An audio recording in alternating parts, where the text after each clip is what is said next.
Good morning, students.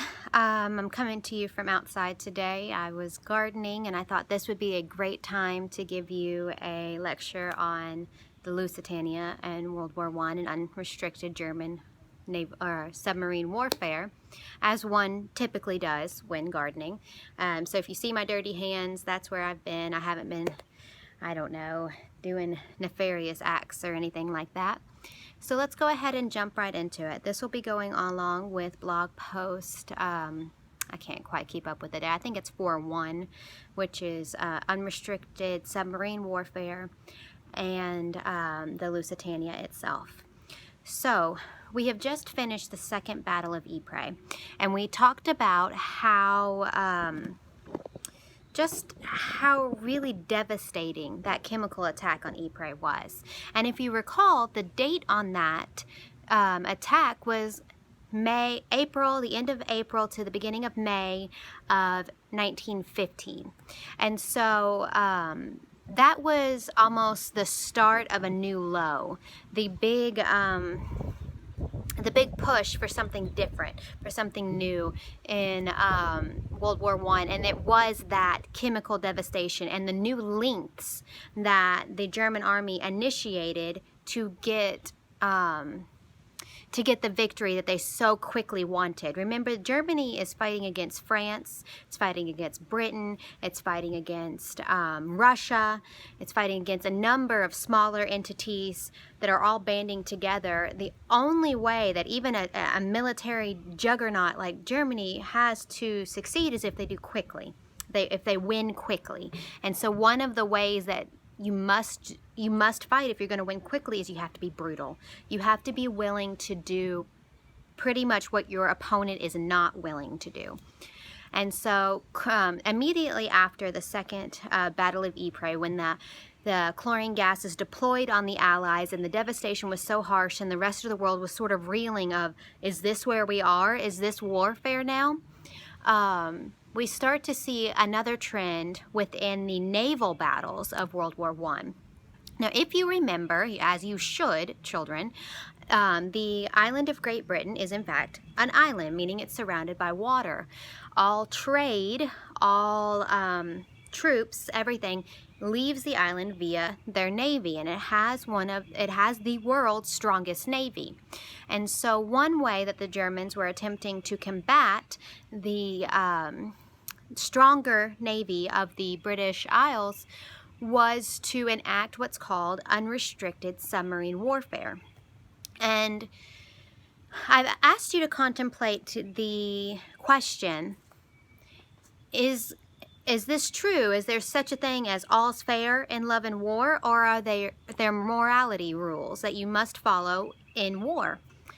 And I look forward to hearing your responses to that question as we go through World War I and we hit almost like a new depth of war depravity. For the Navy, there is a particular set of rules that are agreed upon by the world's navies and what they will expect you to follow, and those rules are called the prize rules. So literally the rules that dictate whether or not you can take another vessel as a prize, or whether or not you can actually morally take control or sink a warring vessel of another country's. Now, these prize rules apply to non-military vessels, so steamer ships, merchant ships, ships from non-combating countries. And so whenever a military vessel, like a German U-boat, which is just a submarine, when they encounter a boat from a non-combating country, or a passenger ship, or a trade ship, or a freight ship that's not military, they are supposed to adhere by these prize rules and not immediately take military action against this vessel. Again, Germany has to win this war quickly in order to win it at all. And so we start to see a disturbing trend at the beginning of 1915, and that is the German army disregarding these prize rules. And these prize rules state that if you are going to take or commandeer or sink a vessel that is not military. Either it's from another country that's not at war with you, or it is a passenger vessel that's full of non-military occupants.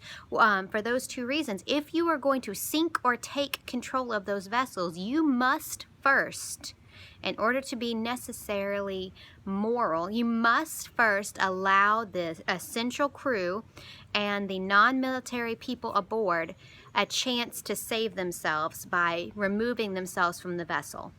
So you must give them a chance, a means of escape. Those are the prize rules. And you must warn them of your intentions. Hey, yo, I'm a German U-boat. I'm about to blow you out the water. You need to evacuate. Cease and desist. Evacuate. I'm going to take control of your vessel.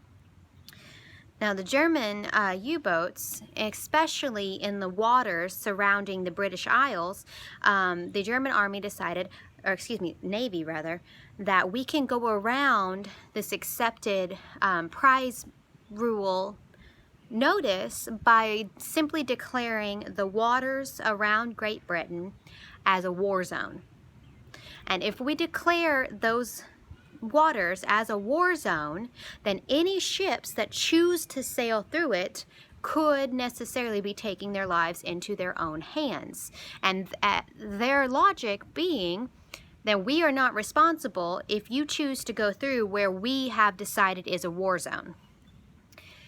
That brings into logical question, how can you decide the waterway surrounding another country is a war zone? How do you have the right to do so, especially an island country that has no other ways to get around? This was disputed by the other warring countries, but nonetheless, that brings us to the Lusitania. There we go. The Lusitania was a steamship, a steamliner, very similar to the Titanic in design. It looks very much like it, which they are contemporary, so it makes sense. So if you're in mind, you can imagine a smaller Titanic that was loaded with about 1,900 passengers, along with freight. And freight is just a name for a large amount of goods to being shipped from one place to another. That's freight. And so the Lusitania was sailing around the coast of Ireland at the time that it encountered a German U-boat that did not make itself known to the Lusitania. Now, the Lusitania was a very famous liner. It had its name right on the side. There was no way that this boat could be mistaken for a British warship.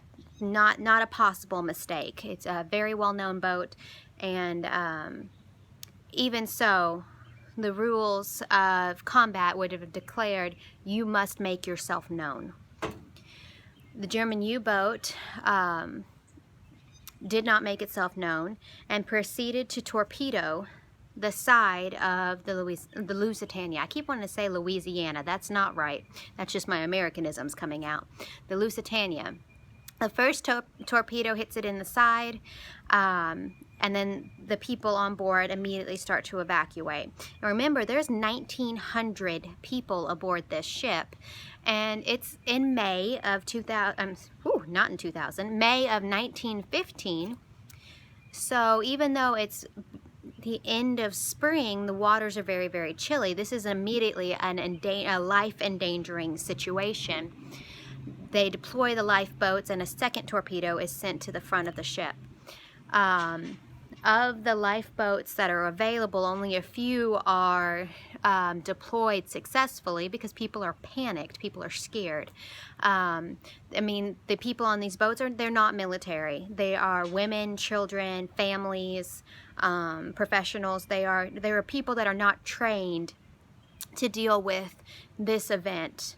Even the crew of the ship themselves, they're not military. They're not trained on what do I do if I'm suddenly attacked when I've never been supposed to be attacked like this.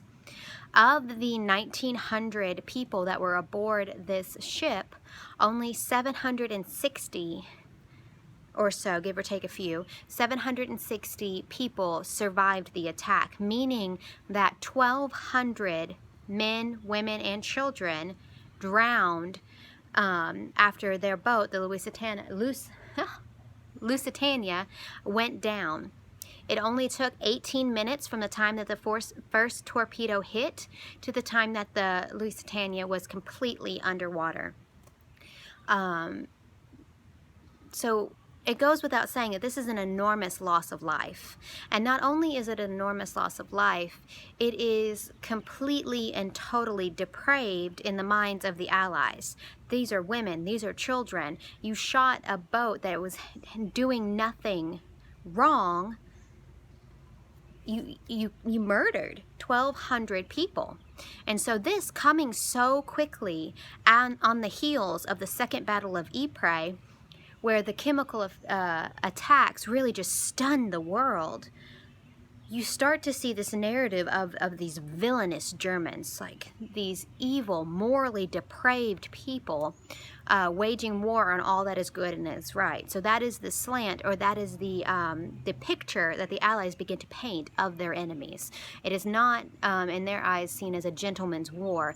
These are morally depraved actions in the eyes of the Allies that are being committed for the German cause.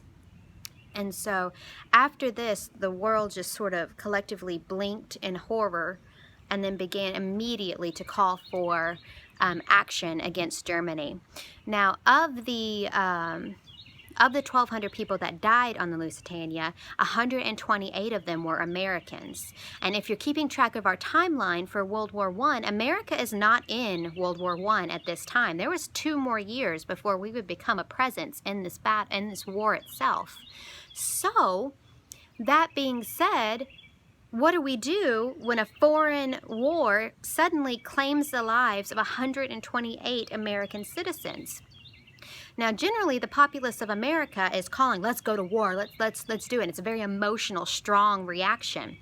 However, our president at the time, President Woodrow Wilson, decides that it is not wise for America to go to war. It is not wise at all. And we'll talk about this opinion and this wisdom of Wilson in his first term to keep us out of World War I. He actively tries to keep us from joining this war because the U.S. has a unique advantage that the European countries do not, and that is that there's a whole ocean between us and any fighting. So potentially we could stay separate from the melee and just sort of look and see how this all works out, and that might be to the benefit of the American citizens.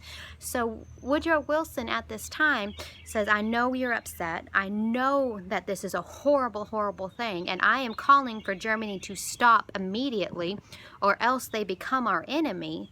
However, I'm not going to let emotion bring us into this war when it might be better for us as a nation to stay out of it.